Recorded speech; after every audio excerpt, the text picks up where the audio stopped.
Madam, ఈ ఆంధ్రజ్యోతి ఎండి Radhakrishna weekend comments తొలి పలుకులు పేరిట విష పలుకులు చిమ్మారని చెప్పాలి. చాలా అత్యంత జుగుప్సాకరంగా, నిజంగా జర్నలిజంలో ఉన్నటువంటి మాలాంటి వాళ్ళంతా సిగ్గుపడే విధంగా ఆ కామెంట్స్ ఉన్నాయని చెప్పాల్సి వస్తుంది. ఏమంటారు మీరు? ఒకటి సార్, ఏదైనా ఇంత పెద్ద స్టేట్మెంట్ అంత అనుభవజ్ఞుడైనటువంటి ఒక జర్నలిస్ట్ ఇచ్చాడు అంటే మనం చాలా ఆలోచించాలి సార్. మొత్తం పాలిటిక్స్ ని మొత్తాన్ని డైవర్ట్ చేయడానికి ఇది కూడా ఒక డైవర్షన్ పాలిటిక్స్ లో ఒక భాగంగానే మనం భావించాలి సార్. చదువుకున్న విద్యావంతులైనటువంటి మనలాంటి వారం కూడా రాధాకృష్ణ గారు ఈ స్టేట్మెంట్ ఇచ్చారు అంటే ఎందుకు ఇచ్చారని ఆలోచించాలి, కానీ ఆయనలా ఇచ్చాడు అని మనం ఆలోచించబడలేదండి. ఇప్పుడు జగన్ గారు రాసిన లెటర్ మేరకు ప్రపంచ బ్యాంకు రుణాలు ఇవ్వడం ఆపేసింది. అంటే ఓకే. వాళ్ళు 5 ఏళ్లలో తీసుకున్న అప్పు మీరు ఇప్పుడే తీసేసుకున్నారు. అది కూడా అమరావతి మీద పెట్టి తీసుకుంటున్నారు. అమరావతి ఇంతవరకు డెవలప్ అవ్వలేదట. అమరావతి నుంచి ఒక ఇన్కమ్ కూడా సృష్టించే అవకాశమే లేదట. 14, 19లో కూడా ఆయన కట్టింది సెక్రటేరియట్, లేకపోతే సచివాలయం, అసెంబ్లీ భవనాలు, హైకోర్టు, ఈ మూడేనండి. ఈ మూడే కట్టారు. మళ్ళీ ఇప్పుడు కూడా ఆయన అవే ఎత్తుకుంటున్నారండి. హైకోర్టు కింద ఖర్చు అవుతుంది. హైకోర్టు కట్టడానికి ప్లాన్ గీసిన దానికి 3,400 కోట్లు ఖర్చు అవుతుంది అంటూ అసలు ఒక్కొక్క స్క్వేర్ ఫీట్ కి 8,000 డిఫరెన్స్ అండి. చదరపు అడుగులకి 8,000 డిఫరెన్స్. కోటి స్క్వేర్ ఫీట్స్ కి ఎన్ని వేల కోట్లు తొక్కేస్తున్నారు, నొక్కేస్తున్నారు. కాంట్రాక్టర్లు ఎవరు అంటూ పార్లమెంట్ సాక్షిగా గొప్పగా మిథున్ రెడ్డి గారు మాట్లాడారండి. మనం వాటి గురించి మాట్లాడుకోవాలి. అరే, మా విడాకులు, మా విజన్ ఇవన్నీ పక్కన పెట్టి మా విగన్ అనేది ఎంత పాపులర్ అవుతుందండి. ఈ మూమెంట్ లో రాధాకృష్ణ గారు వెలుగులోకి వచ్చి ఒక స్టేట్మెంట్ ఇచ్చారు. రాజకీయాలు మొత్తాన్ని డైవర్షన్ చేస్తూ రాధాకృష్ణ గారు అలా ఎలా ఎందుకు మాట్లాడతారు, రాధాకృష్ణ గారు ఇప్పుడే ఎందుకు మాట్లాడారు అనేది మనం ఆలోచించాలా. ఇప్పుడు ఎందుకు మాట్లాడారని ఆలోచించాలా. ఇన్ని సంవత్సరాల రాజకీయ అనుభవంలో ఇప్పుడు ఎందుకు మాట్లాడారు. సో పూర్తిగా మన కాన్సన్ట్రేషన్ ని డైవర్ట్ చేస్తున్నారు. సరే, అలా కూడా డైవర్ట్ చేయనండి. ఆయన మాట్లాడింది మహిళల గురించి. అంటే ఎవరైతే జగన్ గారి మాటలు విని భార్యలని చెల్లెళ్ళగా భావించి చెల్లెళ్ళు కదా అని పెళ్లి చేసి పంపించేస్తారు వెన్నుముక లేని వైసీపీ కార్యకర్తలు. అంటే వెన్నుముక లేని ఒక మనిషి ఎలా బ్రతకగలడు? వెన్నుముక మనిషికి ఎంత నిలబెడుతుంది? అటువంటి వెన్నుముక బలంతోనే, అంటే పైన దేవుడు దీవెనలు, కింద ప్రజల ఆశీస్సులు నాకెప్పుడు నిండుగా ఉంటాయి అంటూ ఒక రాజకీయ ప్రత్యర్థి, ఒక ప్రతిపక్ష నాయకుడు తన ఒంటరి పోరాటాన్ని చేస్తున్నాడు. అది ఎంత ఆశ్చర్యం అంటే, మనము మహిళలు కదా వెళ్ళి గొడవ పడాలా, లేకపోతే మహిళలు కదా వెళ్ళి అడగాల? అంతమందిలో ఒక రోజా గారు మాట్లాడుతున్నారు, కానీ వైసీపీ మహిళా కార్యకర్తలు, వైసీపీ మహిళా లీడర్లు వీళ్ళు కదా పోయి ధర్నా చేయాలో, రాస్తారోకో చేయాలో ఎక్కడ చేయాలి? ఆంధ్రాలో చేయాలా? అంటే ఆంధ్రాలోనే కదా వైసీపీ ఉంది. ఒక పంగా ఇక్కడ, ఒక పంగా అక్కడ. రేవంత్ రెడ్డి దగ్గర భారీ జనం, లేకపోతే inner ring road, outer ring road దగ్గర వారి సామాజిక వర్గం బలంగా, బలోపేతంగా, ఆర్థికంగా నిలబడి ఉన్న తెలంగాణ, ఆంధ్ర. వాళ్ళంటే 2 అంగలేస్తారేమో. వైసీపీ మొత్తం ఆంధ్రాలోనే ఉంది కదా. నేను ఇక్కడే నిలబడాలి, ఇక్కడే తలబడాలి, ఇక్కడే నా ప్రజలకి తోడుగా ఉండాలని ఒక నాయకుడు అనుకుంటుంటే, ఆంధ్రాలో, తెలంగాణలో 2 చాట కూడా తన సామాజిక వర్గాన్ని బలోపేతంగా, ఆర్థికంగా బలోపేతంగా, విదేశాల నుంచి ఫండ్ తో కూడా బలోపేతంగా, నిన్న మొన్న ఎవరో ఒక వారి కమ్మ సామాజిక వర్గానికి సంబంధించిన ఒక వ్యక్తికి ఏదో ఇచ్చినారు కదండి, ఎన్ఆర్ఐకి సంబంధించి. అవునండి, అవును. జయరామ్ ఎవరు? ఆయన ఆయన పేరేంటండి? జయరామ్ అనుకుంటా. అవునండి. ఆయన ఇంటి పేరు ఏదో ఉంది, జయరామ్ గారు. సో ఈ జయరామ్ గారి కోసం ఎన్వి రమణ గారు వచ్చారు. ఈ జయరామ్ గారి కోసం పెమ్మసాని గారు వచ్చారు. మొత్తం తెలుగుదేశం వారి సామాజిక వర్గం. ఎక్కడో 1% అక్కడక్కడ చివరి కుర్చీల్లో కూర్చునే అవకాశం. అంటే వాళ్ళని డెవలప్ చేసుకోవడం, వాళ్ళని అమెరికాలో పంపించుకోవడం, వాళ్ళని వాళ్ళని ఆర్థికంగా బలోపేతం చేసుకోవడం.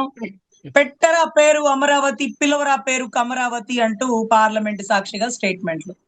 సో మనమేదో అనాలని తాపత్రయపడలా, వారిలో వారే మేమింతే, మేము ఇలాగే ఉంటాం అంటూ మరొకసారి నిరూపిస్తున్నారండి. సో ఇక్కడ మేము గతంలో వాసిరెడ్డి పద్మ గారు పవన్ కళ్యాణ్ గారి గురించి ఒక మాట మాట్లాడినప్పుడు అండి, మేము మా పక్కనే మంగళగిరి పార్టీ ఆఫీస్ పక్కనేనండి మహిళా కమిషన్ చైర్పర్సన్ గారి ఆఫీసు.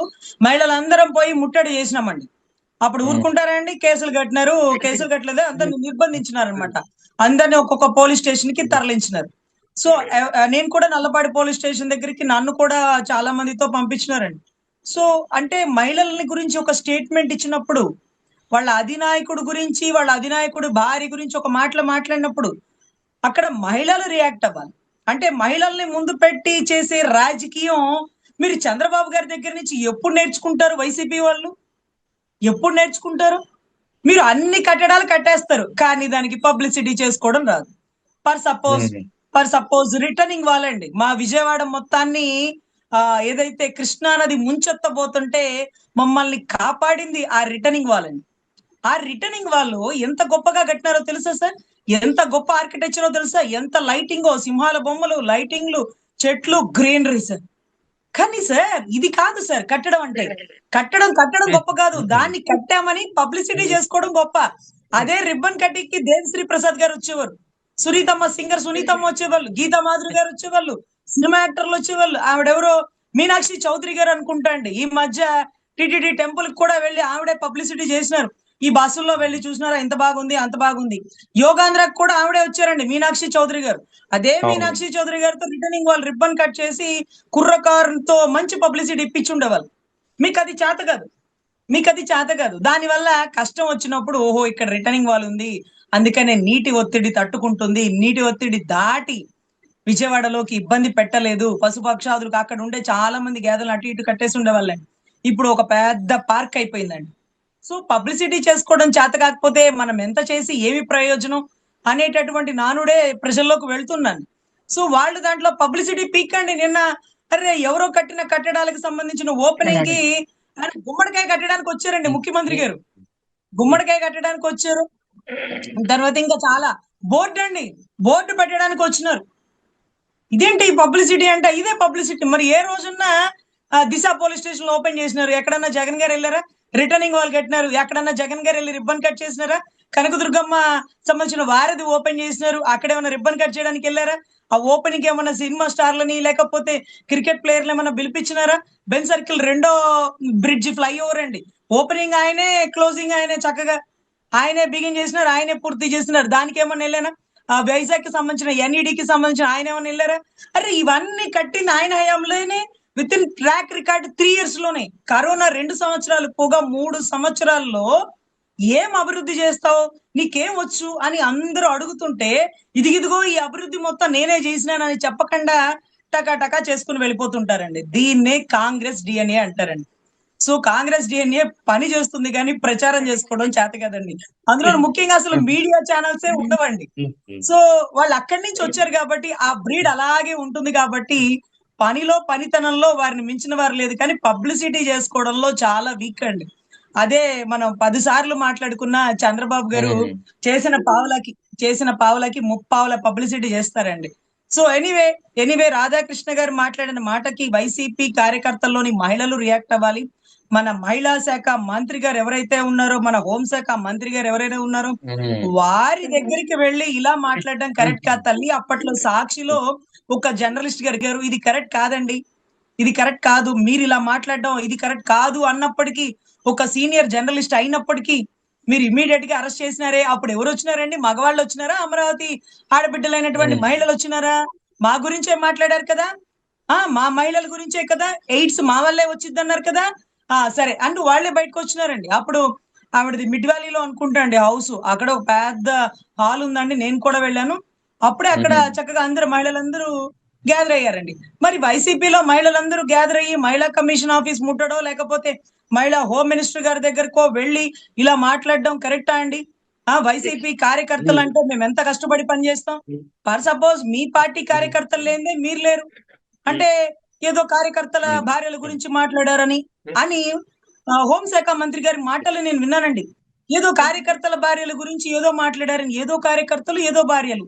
ఏంటది? చంద్రబాబు గారికి సంబంధించి అసెంబ్లీలో వారి భార్య గురించి మాట్లాడినందుకే కదా అందరం బాధపడింది. అలా మాట్లాడొచ్చా ఒక మహిళ గురించి అని? అంటే చంద్రబాబు గారి భార్య ఎక్కువ, వైసీపీ కార్యకర్తల భార్యలు తక్కువ అనేది ఉండదండి. ఎవరికి ఉండే ఇంపార్టెన్స్ వాళ్ళకు ఉంటది. భారతమ్మ గారు ఎంతో, బోనమ్మ గారు ఎంతో, వాళ్ళిద్దరూ ఆ స్థాయిలో కూర్చోడానికి కారణమైనటువంటి వైసీపీ కార్యకర్తల భార్యలు కూడా అంతేనండి. సో దయచేసి దీన్ని చిన్న విషయంగా పక్కన పడేసినారండి. ఇంకా కూడా ఏబిఎన్ కార్యాలయం దగ్గర ధర్నా చేయడానికి ఆ చిన్న చిన్న ఫ్లిప్‌కార్ట్ పట్టుకొని వెళ్ళిన వాళ్ళని ముట్టడి అన్నారండి.